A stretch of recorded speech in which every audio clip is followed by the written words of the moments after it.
Selamat sore, selamat kita beribadah dalam Tuhan Yesus Kristus. Kita patut naikkan ucapan syukur kepada Tuhan yang sudah memberikan kekuatan, kesehatan kepada kita semua. Sehingga kita bisa ada dalam rumah Tuhan, dapat memuji menyembah Tuhan. Untuk saudara ketahui ada orang yang ingin sekali beribadah, tapi apa boleh buat, dia nggak punya kekuatan. Ya, dia nggak mampu untuk datang di dalam rumah Tuhan karena terganggu kesehatan. Tapi kita semua dalam keadaan baik. Ini adalah anugerah Tuhan. Puji Tuhan. Kita buka bersama-sama dalam Ibrani 10 ayat 25.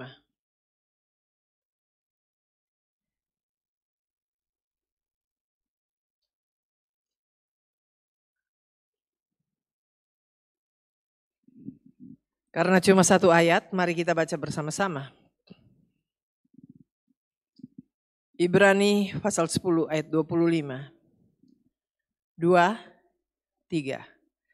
Janganlah kita menjauhkan diri dari pertemuan-pertemuan ibadah kita, seperti dibiasakan oleh beberapa orang, tetapi marilah kita saling menasehati dan semakin giat melakukannya menjelang hari Tuhan yang mendekat. Puji Tuhan, saudara silakan duduk.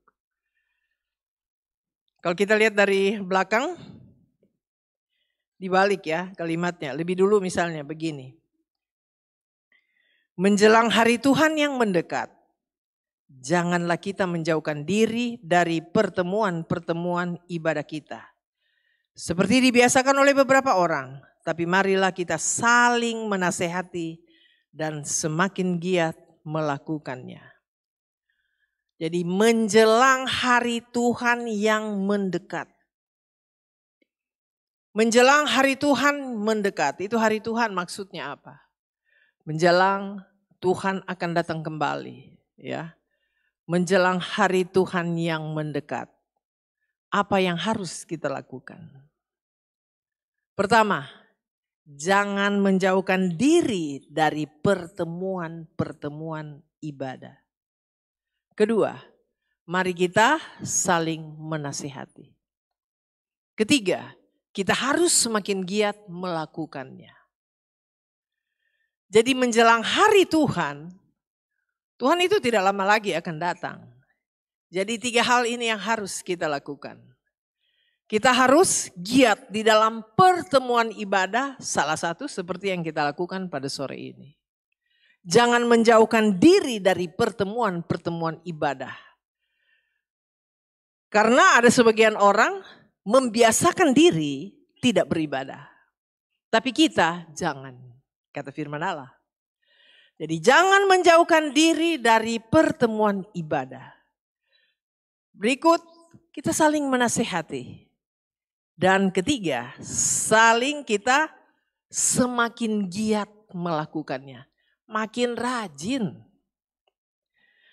Menjelang hari Tuhan yang mendekat. Sekarang kita lihat, ada apa di hari Tuhan menjelang hari Tuhan mendekat? Kita akan buka bersama-sama di dalam 2 Timotius pasal 3 ayat 1 dan seterusnya. 2 Timotius pasal 3.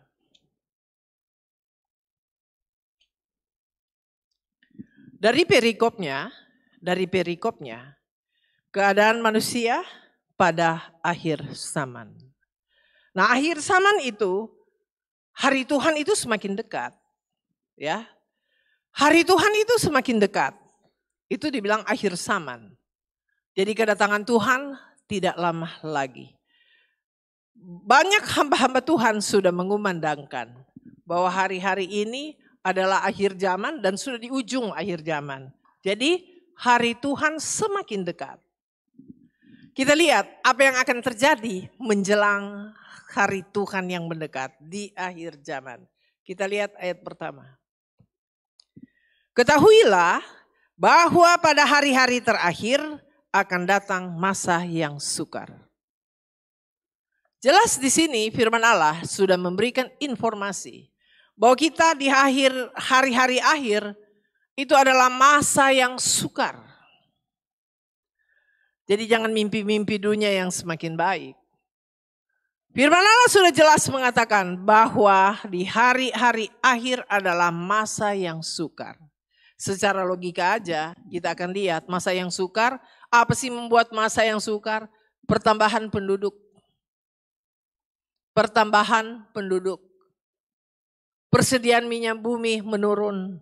Nah ini kan, makanya negara-negara yang bisa sudah berusaha untuk menciptakan mobil listrik. Sekarang kan lagi rame ya mobil listrik. Kenapa? Karena sudah lihat bahwa cadangan minyak bumi makin menurun. Dan itu kan mendatangkan kesukaran.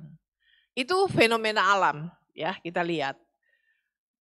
Cadangan minyak berkurang sementara angka manusia makin banyak. Gak usah Tangsel, gak usah dunia lain, kita lihat Tangsel aja.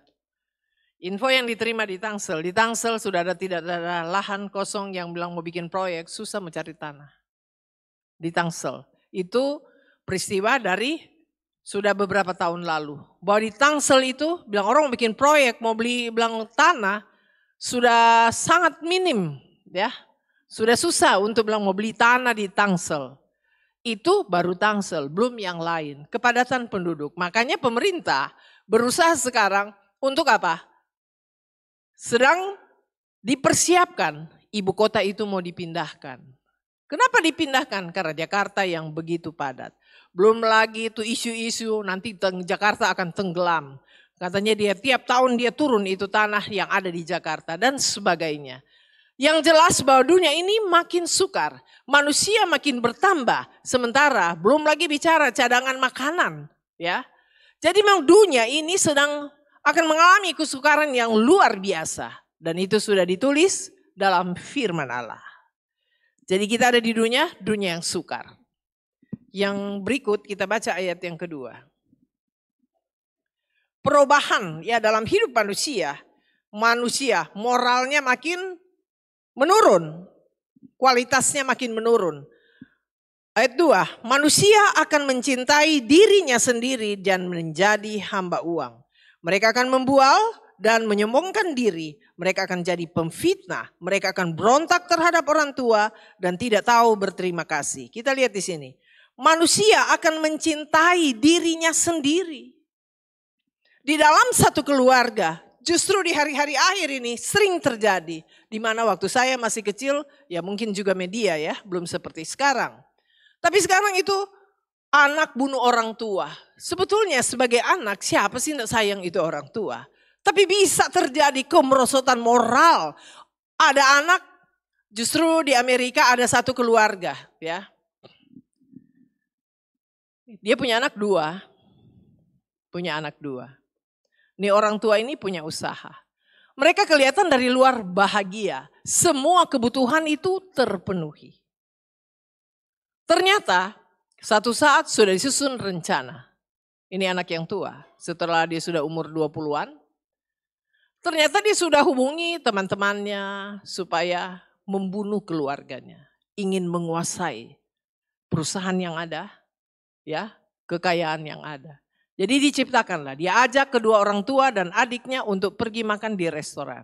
Dia sudah calling temannya supaya siap-siap bunuh orang tuanya karena ingin menguasai harta. Setelah pulang, ternyata temannya sudah di dalam, sudah disiapkan senjata. Masuk itu anak yang bungsu, buka pintu langsung didor. Masuk ibunya langsung mati. Masuk bapaknya, tapi untung bapaknya walaupun ditembak bisa diselamatkan. Lalu anak yang tua ini masuk terakhir. Dan sudah dibilang sama penembak, tembak di tangan ya supaya bahwa saya juga akan dibunuh. Tapi akhirnya terbuka. Teman-teman yang kasih tahu polisi bahwa dia yang menyewa mereka. Ini kok bisa terjadi dalam satu keluarga? Ingin menguasai kekayaan. Manusia mengasihi diri sendiri. Bodoh amat dengan keluarga saya, yang penting saya itu hidup berlimpah-limpah. Dan ini kan sedang terjadi. Juga ada satu keluarga, gak punya anak, dia angkat anak, bayangin dari bayi ya. Dirawat seperti anak sendiri. Sampai dia sudah tamat, dia mau masuk universitas, orang tua paksa, ayo kamu mesti masuk, dengan maksud supaya anak ini punya masa depan yang luar biasa. Tapi anak ini ternyata tidak suka kuliah. Akhirnya dia benci dengan saran kedua orang tua. Akhirnya apa? Dia bunuh ibunya dulu. Jadi ketika ada di dapur, dia sudah ambil itu martir, dia ketok kepalanya, jatuh. Ketika ibunya teriak, bapaknya bilang, ada apa? Dia ketok juga bapaknya dan mati. Dirawat, diambil dari panti asuhan, ya. Dirawat dengan baik sekali, dengan orang tua punya tujuan. Dan ini yang sedang terjadi, ya. Kita bisa dihebohkan dari 2 tahun lalu. Ada seorang anak bawa di pengadilan ibunya, gara-gara apa? Potong itu pohon. Ya, minta ampun, ini hal-hal enggak yang terjadi, tapi sudah ditulis dalam firman Allah. Orang tidak tahu berterima kasih. Anak-anak itu berontak terhadap orang tua. Dan ini yang sedang terjadi, dan firman Allah katakan seperti ini. Kita bisa bermoral yang baik apabila firman Allah ada di dalam hidup kita. Hal-hal seperti ini bisa terjadi kepada siapa saja. Seorang bapak di Cianjur cuma tegur itu anak, ayo bangun sudah jam 7, jangan terlalu siang bangun. Marah ini anak, bapak nih kok ganggu saya tidur, dia bangun, dia bunuh bapaknya. Coba kelihatan hal sepele. Kenapa? Karena tidak ada belas kasihan, mementingkan diri sendiri. Berontak terhadap orang tua, tidak tahu berterima kasih. Enggak tahu berterima kasih. Justru banyak yang kita lihat, keluarga-keluarga, orang tua sudah melakukan yang baik, tapi perbuatan anak itu luar biasa. Sampai saya katakan ini udah kayak binatang, ini manusia. Moral sangat-sangat rusak, itu terjadi menjelang kedatangan Tuhan. Ada satu keluarga, bapaknya sakit, dibawa ke Cipto. Kalau ini peristiwa ini 2 tahun lalu. Kalau BPJS itu ada tenggang waktu, kalau tidak salah 10 hari maksimal, mesti keluar dulu. Baru nanti boleh masuk lagi. Nah ini bapak ini masih sakit tapi dijemput, mesti pulang dulu. Yang jemput anak dan anak mantu. Ketika mereka jemput dari Cipto, ya, mereka taruh di bawah kolong jembatan. Kalau tidak salah di Rawamangun sana, Jakarta Timur. Lalu mereka kasih biar, ya meninggal. Akhirnya polisi cari, ya ketahuan yang bawa itu ya tentunya anak dan anak mantu masuk penjara. Kenapa bisa terjadi seperti ini? Saya ingat dulu ya, kita punya waktu almarhum Bapak Gembala masih hidup. Kita punya anjing hitam itu besar, sakit. Ketika sakit digotong lah, bawa ke dokter, nginap 1 malam. Anjing. Saudara pernah lihat juga bagaimana orang di Eropa? Ada satu ibu nangis. Kenapa? Anjingnya lagi dioperasi. Begitu sayangnya kepada binatang. Tapi ini kok anak ya, tidak sayang orang tua. Alkitab itu digenapi ya. Firman Allah itu ya dan amin. Inilah keadaan manusia akhir zaman. Moralnya sangat merosot. Manusia akan mencintai dirinya sendiri, ayat 2. Dan menjadi hamba uang. Mereka akan membual dan menyombongkan diri. Membual itu bicara yang tidak sebenarnya. Ya, membesar-besarkan, sombong. Mereka akan menjadi pemfitnah. Mereka akan berontak terhadap orang tua dan tidak tahu berterima kasih. Pada pernikahan Sony, Sabtu yang lalu, saya tayangkan video ini. Dan alangkah baiknya video ini juga boleh ditayangkan. Ayo Glenn. Kita lihat ini burung. Ini binatang. Jadi burung karena sudah tua. Ini burung ya. Sudah tua. Jadi dia nggak bisa terbang. Jadi kalau nggak bisa terbang dia tidak bisa cari makan. Tapi kita lihat. Mungkin dari awal Glenn. Burung karena sudah tua nggak bisa terbang. Kalau nggak bisa terbang, lihat itu anak yang bawa makanan buat dia. Ya, nih ada beberapa contoh burung hebat juga ini orang yang merekam ya. Nih, lihat Dia bawa makanan buat induknya. Ini binatang. Lihat lagi, ini burung yang ketiga. Dia kasih makan induknya.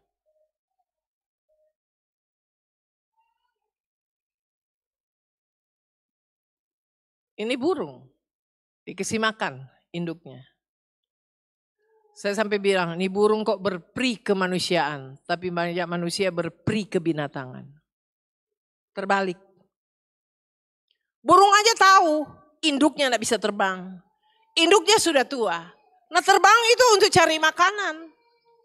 Karena gak bisa cari makanan, anaknya bawa bahkan suapin dia. Kok burung ini tidak dengar firman Tuhan loh. Ya. Burung ini tidak pernah, dia tidak punya Alkitab. Dia tidak pernah dengar firman Tuhan. Tapi kok dia bisa berbuat baik kepada orang tua. Tapi kita lihat fakta sekarang.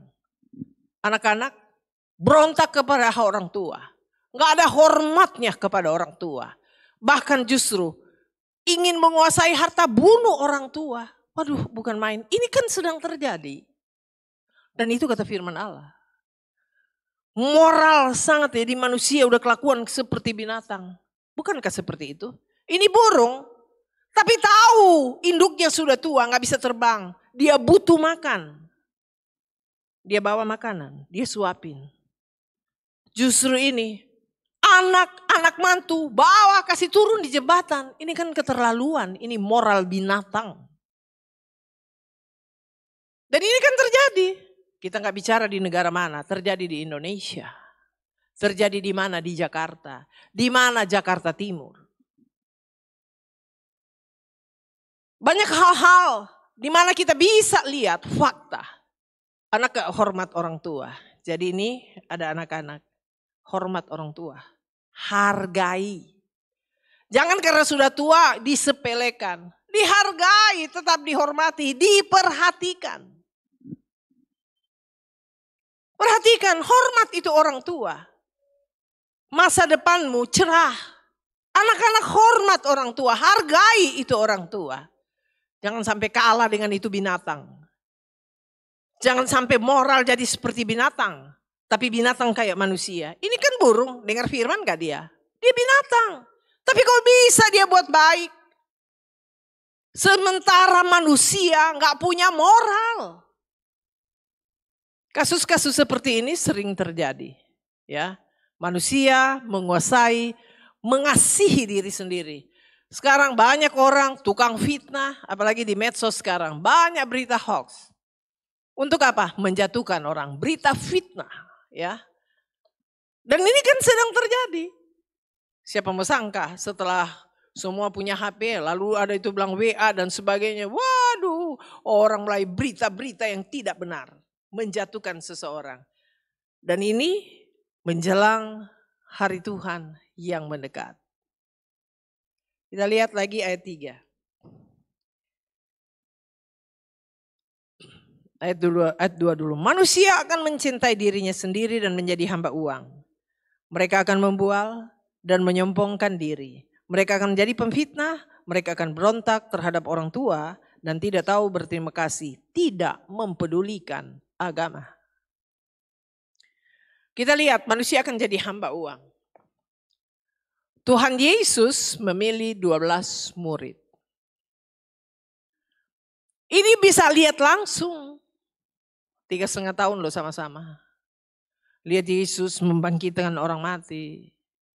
Kasih makan 5.000 orang dengan cuma 2 ikan, 5 roti. Dia juga jadi bagi-bagi. Jadi panitia bagi-bagi itu roti dan ikan. Dia melihat bagaimana Yesus menyembuhkan orang yang sakit lumpuh, yang lumpuh bisa berjalan. Dia menyaksikan bagaimana orang buta bisa melihat. 10 orang kusta Tuhan sembuhkan. Ini kan sudah lihat bagaimana banyak mujizat yang Yesus sudah kerjakan. Tapi mengapa Yudas menjual Yesus? Karena cinta uang. Jadi hamba uang. Yudas tahu imam-imam itu iri dengan Yesus. Tahu itu Yudas. Akhirnya Yudas nego dengan imam-imam. Kamu mau bayar berapa? Aku mesrakan Yesus. Nego 30 keping. Kenapa bisa demikian? Ya karena dia jadi hamba uang. Pokoknya yang penting uang. Yang penting uang. Waktu Yesus, di mana kakinya dipersembahkan oleh Maria, minyak narwastu. Sudah di minyak narwastu itu mahal. Gaji orang 1 tahun baru bisa beli ini minyak. Berarti ini minyak mahal. Tapi Maria begitu menghormati Tuhan. Dia sangat menghargai Tuhan. Dia begitu mengasihi Tuhan. Orang kalau mengasihi Tuhan tidak pakai hitungan. Minyak, saya yakin dia punya minyak kesayangan, ini minyak narwastu. Dia curahkan di kaki Yesus. Bukti orang mengasihi adalah berkorban. Orang kalau mengasihi Tuhan, wah pokoknya dia tidak buat hitungan. Dan bahkan dia berikan, Maria sudah memberi yang terbaik. Minyak mahal loh itu narwastu. Bukan minyak murah. Gaji 1 tahun baru bisa beli ini minyak narwastu. Dengan hitungan 1 hari 1 dinar. Tapi dia curahkan. Yudas protes. Yudas bilang apa? Wah itu pemborosan. Yang berkorban siapa? Yang protes siapa? Saya ingat juga pelayanan di sini. Wah ada ya orang-orang yang begitu loyal karena memang begitu mengasihi Tuhan. Yang repot yang lain. Yang justru berpangku tangan cuma nonton lalu cuma komen-komen. Melemahkan. Seperti Yudas. Yudas bilang apa? Wah ini pemborosan. Kok minyak cuma tuang di kaki? Pemborosan. Tapi Yesus katakan apa kepada Yudas? Maria sudah buat. Dan ini menjelang hari ya matinya dia sudah buat itu. Dan nanti setiap saat satu dunia akan tetap dibacakan kisah Maria. Dan benar kan? Apa kata Yudas? Alangkah baiknya jual. Lalu bagi ke orang miskin. Sebetulnya Yudas tidak cinta orang miskin. Yudas ingin itu uang. Makanya karena dia sudah menjadi hamba uang. Dia cinta akan uang. Dia jual Yesus. Nego 30 keping perak. Setelah berhasil. Dia sudah dapat itu uang 30 keping perak. Dia dapat 30 keping perak. Tapi dia putus hubungan dengan Tuhan. Setelah putus hubungan dengan Tuhan. Apa yang dia alami? Damai sejahtera diangkat. Ketenangan diangkat. Sukacita itu diangkat. Sekarang apa artinya ini uang 30 keping. Tapi dia sudah ada ketenangan. Sudah kehilangan damai sejahtera. Kan sudah hilang. Yesus itu Raja Damai. Sekarang dia sudah putus hubungan dengan Raja Damai. Akhirnya dia bilang, ini 30 keping. Dia pergi kepada imam. Saya sudah berbuat dosa. Imam bilang apa? Dia mau kembalikan tuh. Imam bilang, itu urusanmu. Akhirnya Yudas. Dengan tidak ada damai. Tidak ada ketenangan. Tidak ada sukacita. Dia ambil itu lalu dia buang di bait Allah. Lalu dikumpulkan itu uang. Dibilang ini tidak baik. Ini mau masuk di peti derma. Tidak boleh. Jadi dibeli tanah. Yang disebut tanah darah.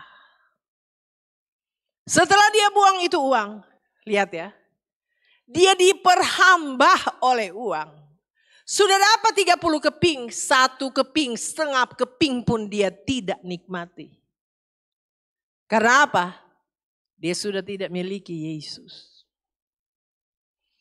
Akhirnya itu jiwa,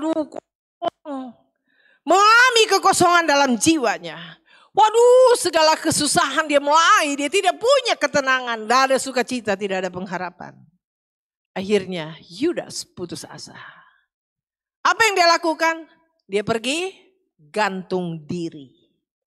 Lalu dia jatuh dan perutnya pecah. Dan isi perut itu keluar, terburai keluar. Firman Allah katakan, betapa jahat dan pahitnya kamu yang meninggalkan Tuhan Allah. Ini karena uang. Tadi malam ada suami istri dan anak 2 datang di pastori. Ya memang minta bantuan. Tapi kesempatan itu saya sampaikan firman. Dan yang menarik yang ada di benaknya, dia punya pertanyaan begini. Tapi ibu, mengapa saya lihat banyak orang Kristen bisa pindah agama. Sementara mereka orang-orang pintar. Orang-orang pintar. Mengapa mereka bisa pindah agama? Kesempatan saya jelaskan. Saya bilang murid Yesus ada 12. Kenapa Yudas berkhianat kepada Tuhan? Ini kan bicara pengkhianatan. Yudas itu hamba uang dan dia berkhianat. Kenapa dia berkhianat? Karena tergoda dengan uang. Saya bilang ada 2 hal yang banyak orang Kristen akan tinggalkan Tuhan. Pertama, uang. Kedua, jodoh. Ini 2.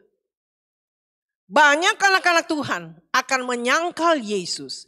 Akan berkhianat pada Yesus. Tinggalkan Yesus karena 2 hal. Uang. Kedua, jodoh. Pokoknya yang penting deh. Yang penting.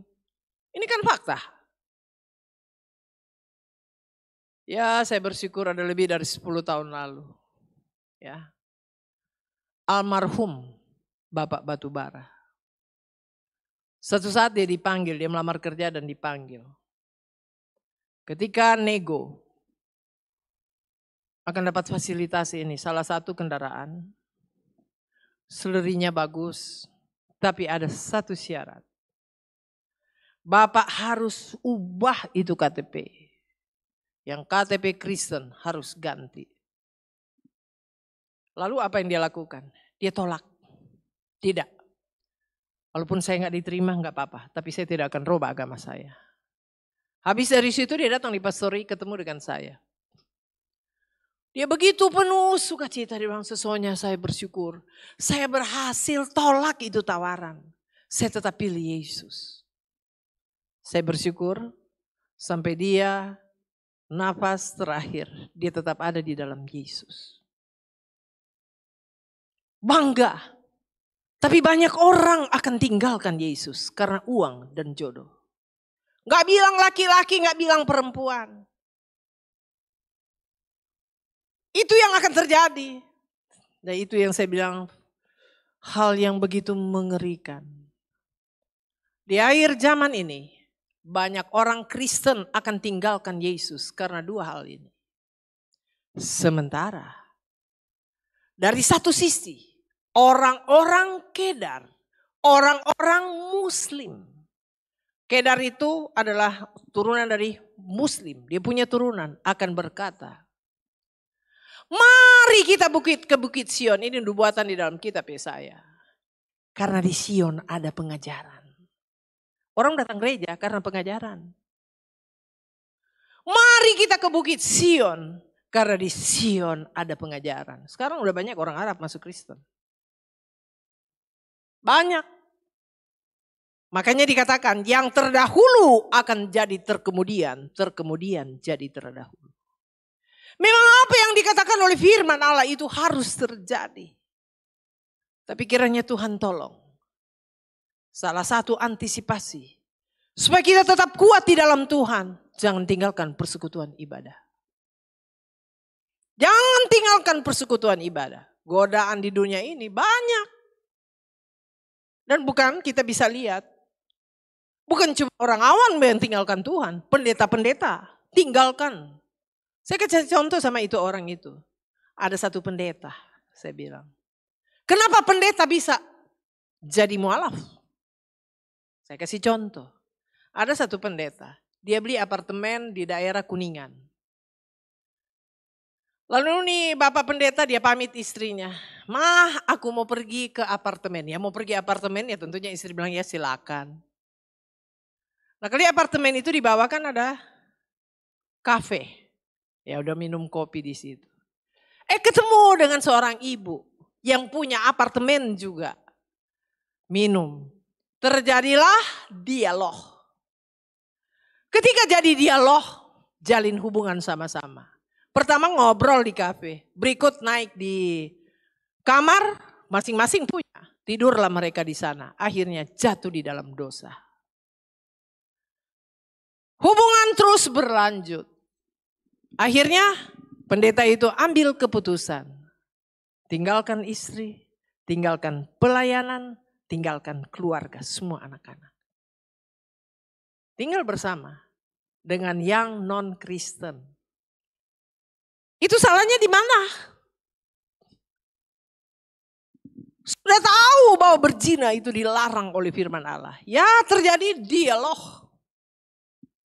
Coba kalau ditolak gak mau ngomong, gak mau ngobrol, gak mau dialog. Gak terjadi. Tapi karena buka dialog akhirnya terjadi.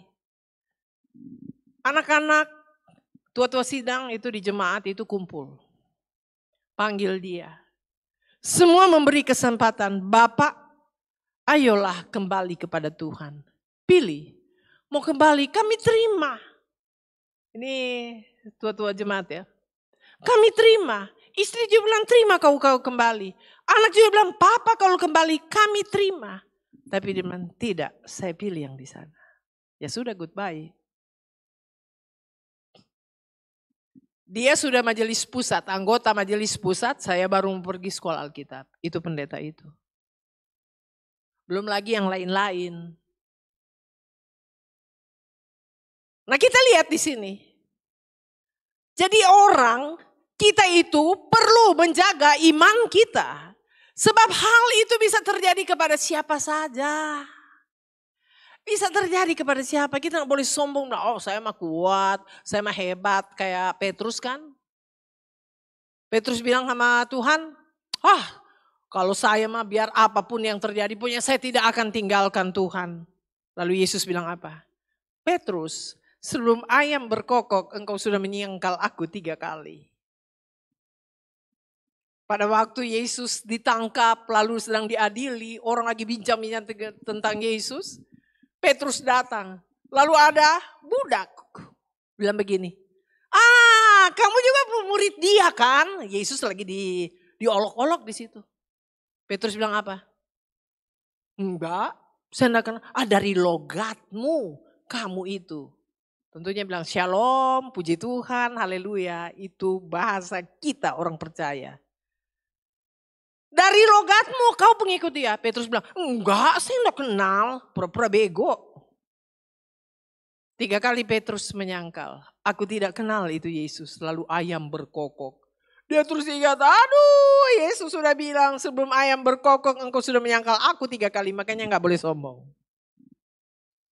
Gak boleh sombong, wah dia bisa tinggalkan Yesus. Saya mah tidak. Jangan sombong. Kita hanya mampu untuk mendapat kekuatan yang baru apabila kita bersekutu dengan Tuhan. Nah ini yang terjadi pada orang-orang percaya. Jadi hal ini tidak pandang bulu, siapapun dia memberi peluang buat iblis akan jatuh. Nah ini manusia di akhir zaman. Kita lihat lagi ayat 4. Suka mengkhianat ya, kita sudah lihat bagaimana Yudas itu mengkhianat. Tidak berpikir panjang, berlagak tahu sok tahu. Lebih menuruti hawa nafsu daripada menuruti Allah. Orang-orang di akhir zaman suka berkhianat. Bahkan kita lihat ayat yang kelima. Secara lahiriah mereka menjalankan ibadah mereka. Tapi pada hakikatnya mereka memungkiri kekuatannya. Jauhilah mereka itu. Kita bisa lihat secara lahiriah orang itu beribadah. Ya. Kan itu orang itu tadi malam. Kalau saya lihat dari cara bicara ini orang ini pintar. Ya, pintar. Udah jenggotan. Dia bilang begini, kenapa orang bisa pindah agama? Saya kasih contoh. Ya kalau dia datang di ibadah, dia gak dengar firman. Malah main HP. Malah tidur. Dia gak dengar itu firman.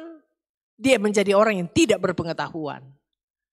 Ya kalau dia cuma tidur, nanti pulang ada saudara. Tadi ayatnya di mana? Di Yahyu. Karena mimpi. Ada Yahyu enggak? Enggak ada Yahyu di Alkitab, tapi dia bisa jawab, ada di Yahyu. Antara Yahya dan Wahyu. Ya. Bisa salah-salah. Kenapa dia sambil mimpi? Orang begini tidak berpengetahuan, dia tidak ngerti akan firman Allah. Saudara perlu tahu.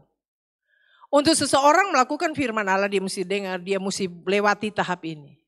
Pertama dia mesti dengar, sehingga dia tahu itu firman Allah. Berikut, dia menyimak sehingga dia mengerti. Nanti orang sudah tahu dan mengerti, baru dia bisa lakukan firman. Nah mungkin orang tidak ngerti firman Allah, dia bisa lakukan firman. Tidak mungkin. Nah bagaimana dia mau mengerti kalau dia datang di ibadah dia cuma tidur? Dia tidak dengar firman Allah? Dia tidak akan bisa melakukan itu karena dia tidak mengerti. Nah kata firman Allah, ada orang-orang secara lahiriah beribadah. Tapi pada hakikatnya mereka tolak kekuatan dari ibadah. Firman Allah bilang apa? Jauhi mereka itu. Dengan kata lain jangan dekat dengan orang seperti itu. Jangan bergaul akrab dengan orang seperti itu. Kita itu biar baik-baik ya. Kita baik-baik, kita mau punya tekad saya mau ikut Tuhan sungguh-sungguh. Bergaul dengan orang kayak gini akan tertular. Hal ini kelakuan begini menular.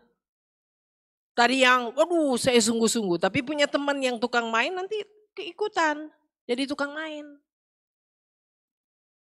Makanya firman Allah katakan begini, ada orang beribadah, tapi kalau kelakuan yang seperti ini jauhi mereka, jangan dekat. Jadi pergaulan juga kita perlu seleksi, ya, kita perlu seleksi. Nah ini sekilas tentang situasi manusia menjelang Tuhan datang. Karena situasi dunia yang jahat dan seperti ini, kata firman Allah, jangan jauhkan diri dari persekutuan ibadah. Saya bersyukur bahwa dengan pimpinan Tuhan, kita di sini ada wadah sekolah minggu. Ya, ada wadah sekolah minggu. Dan itu saya lihat langsung ke cucu saya. Ketika pandemik, dia enggak pernah ikut sekolah minggu karena kita memang belum buka. Tapi setelah buka sekolah minggu, dia mulai nyanyi apa? Lagu sekolah minggu. Dia mulai tahu berdoa makan, doa tidur, kendati pun kalau yang bungsu mau tidur, dia berdoa begini. Tuhan Yesus berkati makanan dan minuman ini. Ya dia cuma tahu doa begitu. Nanti kakaknya protes. Bukan begitu, kita kan mau doa bobo. Jangan berkati makanan ini. Nah, udah kakak kasih contoh. Dia mulai apa? Tuhan Yesus terima kasih hari ini kami sudah makan. Sudah bisa bermain. Tapi dia sudah tahu mengucap syukur. Dia bisa main, dia bisa makan berterima kasih. Ya. Itu perubahan ketika apa? Ikut sekolah minggu. Terjadi perubahan.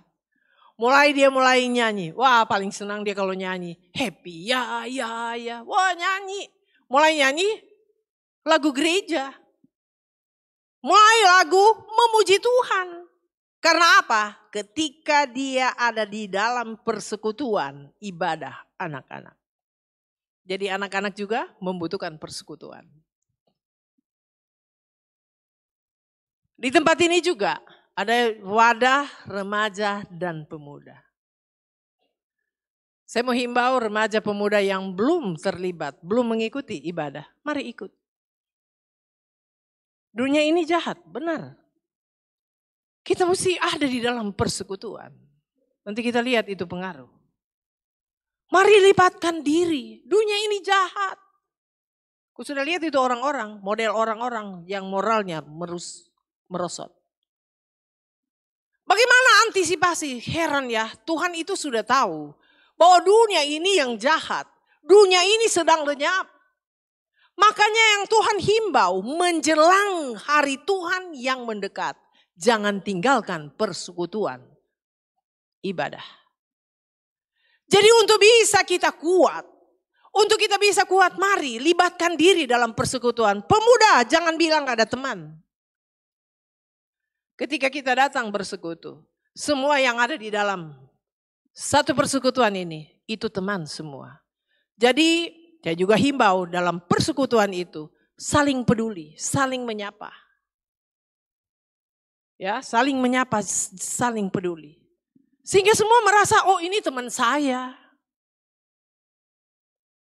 Masa orang begitu banyak gak ada bilang gak ada teman, itu teman semua. Jadi saya lewat mimbar ini, saya ingatkan. Yang senior-senior, yang sudah lebih dulu ada, dekati. Apalagi mereka yang masih baru, dekati. Sambut mereka. Sehingga kita bersaudara loh di dalam Tuhan. Di dalam persekutuan itu, persekutuan ibadah. Saya percaya, 2-3 orang berhimpun, Tuhan ada. Nah ini kan kita semua dalam persekutuan, mulai dari anak-anak lebih dari 2-3 orang. Pemuda remaja lebih dari 2-3 orang. Ada wadah lagi, pria. Mau himbau juga, bapak-bapak yang belum terlibat di pria, mari libatkan diri. Masuk dalam komunitas pria. Di situ kita semua itu saudara kita berteman, kita berkawan. Supaya apa? Kita saling menguatkan. Di situ dibilang, kamu jangan tinggalkan persekutuan ibadah, plus di situ saling menasehati, berikut lebih giat lakukan. Justru di dunia sekarang yang jahat, di mana manusia makin rusak, mari kita jangan tinggalkan persekutuan. Ini yang harus kita tingkatkan. Kata firman Allah, lebih giat kita lakukan. Ada komunitas wanita. Kalau kita datang ibadah wanita, semua wanita yang ada di dalam satu komunitas itu saudara, itu sahabat, itu teman. Makanya dalam komunitas itu saling menasehati, bukan saling menjatuhkan. Sehingga kita kuat. Masih ada lagi sepada umas, usia mas, 50 tahun ke atas. 1 bulan sekali umas. Jadi kalau sudah 50 tahun, lewat mimbar ini mengundang, ayo mari terlibat. Sudah enak loh kalau ikut umas. Datang pagi-pagi jam 9, tinggal pilih mau teh atau kopi. Gue macam-macam. Kayak kemarin ya.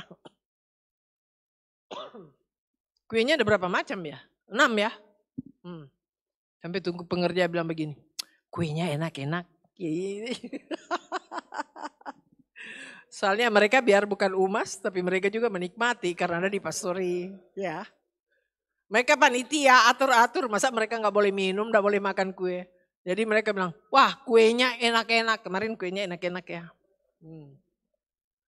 Jam 9 sampai 10 ngeteh, kopi. Nah di situ kita mulai cerita, ngobrol, kita mulai bercengkerama. Jam 10 ibadah. Habis ibadah, makan lagi.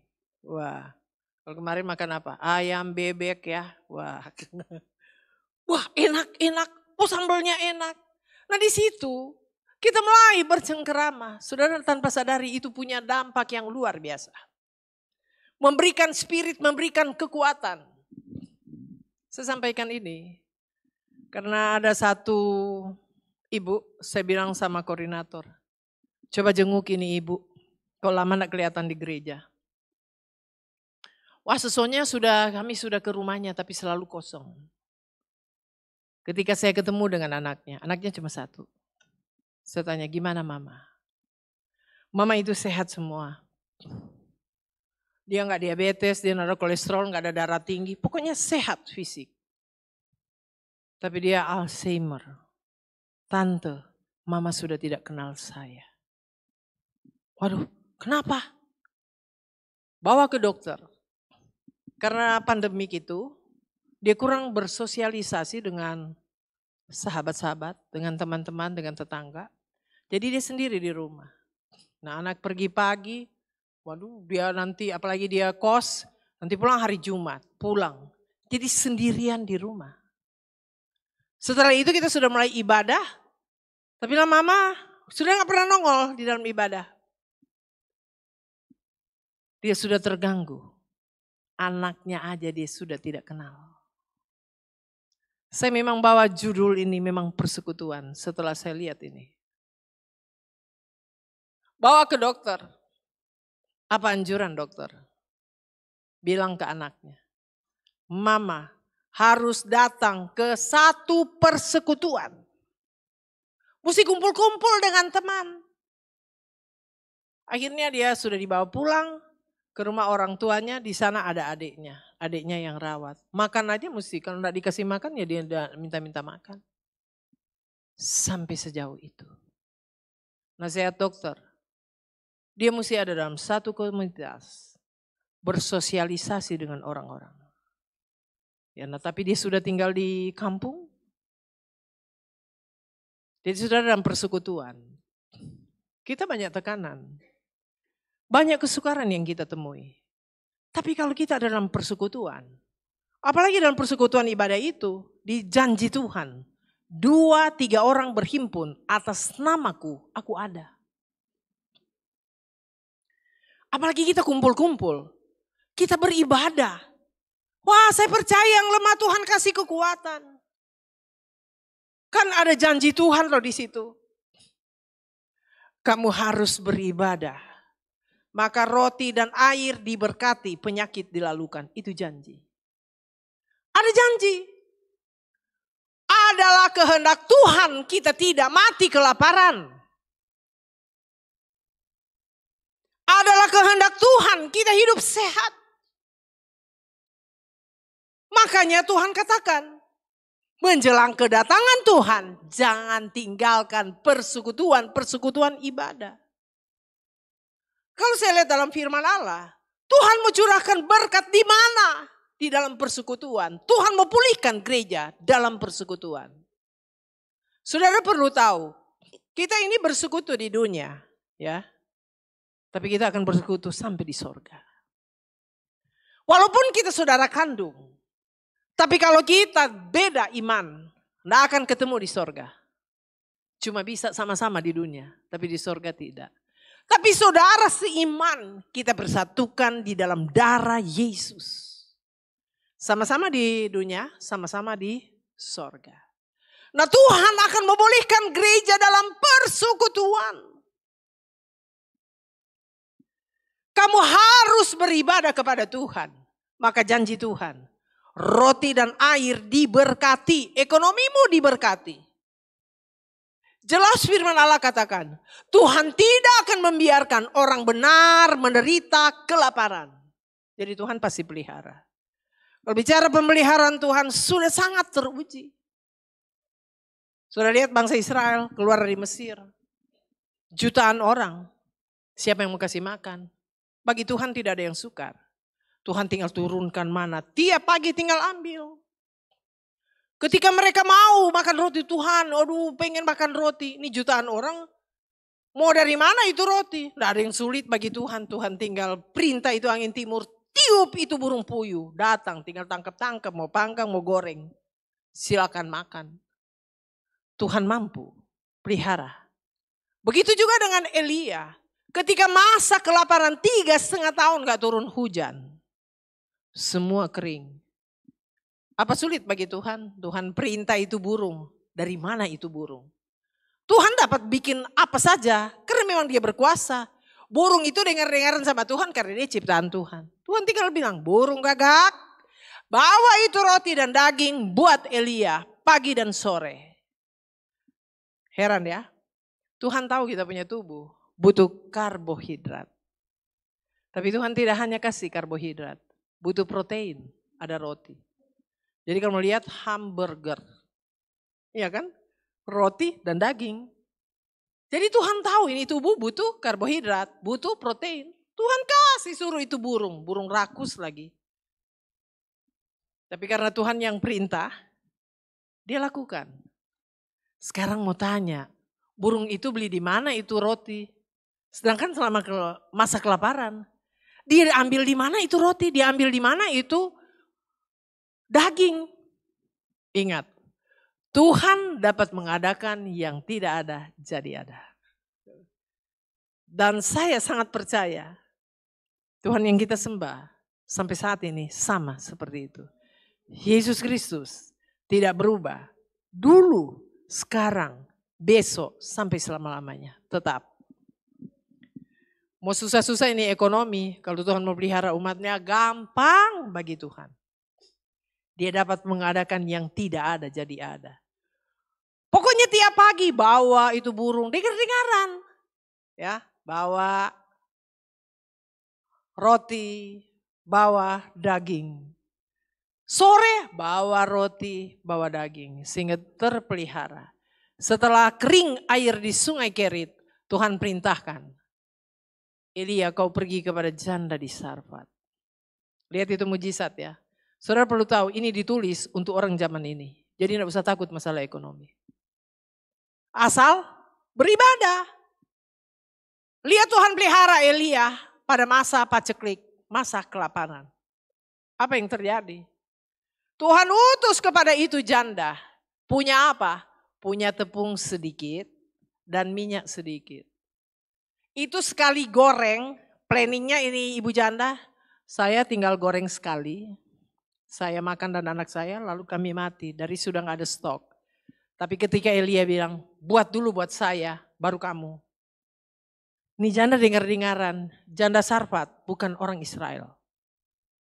Orang kafir. Tapi ketika dengar firman, percaya. Yang repot ini yang sudah jadi Kristen, tapi gak percaya. Lalu ini janda buat. Ya buat dulu buat Elia, dia kasih. Selama masa kelaparan itu tepung sedikit gak pernah habis. Minyak sedikit gak pernah habis. Dia tidak punya lumbung, dia tidak punya gudang, hanya tepung sedikit. Tapi ketika dia goreng, tetap ada itu tepung. Selama masa kelaparan sampai masa menuai. Baru dia seperti semula. Saudara, hal ini pernah dialami oleh guru sekolah minggu yang sudah jadi almarhumah, Ibu Mardianto. Suatu saat dia cerita saya. Aduh sesungguhnya saya gak sadar loh berapa bulan. Kita gak pernah beli beras. Jadi dia punya tempat beras di kaleng. Masak. Itu beras begitu terus. Masak berapa sampai berapa bulan. Nanti dia seperti dia berubah seperti normalnya ketika ambil habis. Ketika pembantu bilang begini. Ibu kita kan berapa bulan sudah gak pernah beli beras. Baru sadar, iya ya, baru dia jadi normal. Ketika dimasak, dihabis. Tapi ada sempat berapa bulan, itu beras gak habis-habis. Maksudnya kita lihat, Tuhan bisa buat di waktu lalu, Tuhan juga bisa buat hari-hari ini. Nggak usah takut soal ekonomi. Tuhan terlalu mampu untuk pelihara kita. Tuhan itu banyak cara. Ada hamba Tuhan di Banyuwangi, ketika dia buka pelayanan, belum ada jemaat. Dia mau makan apa? Dia buka mata pagi, di dinding banyak bekicot.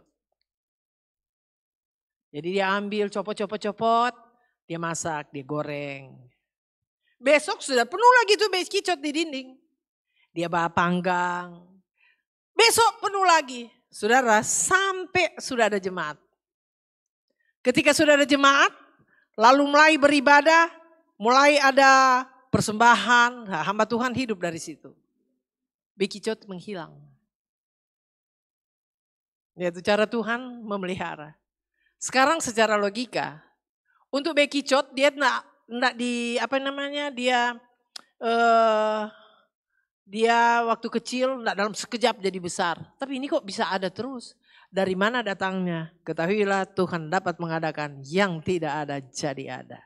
Pokoknya tiap pagi tinggal kayak pohon yang berbuah tinggal ambil panen. Besok ada lagi sampai pelayanan itu sudah terbentuk baru tuh bekicot goodbye. Dia hilang. Jadi Tuhan punya cara untuk memelihara. Jangan tinggalkan persekutuan ibadah.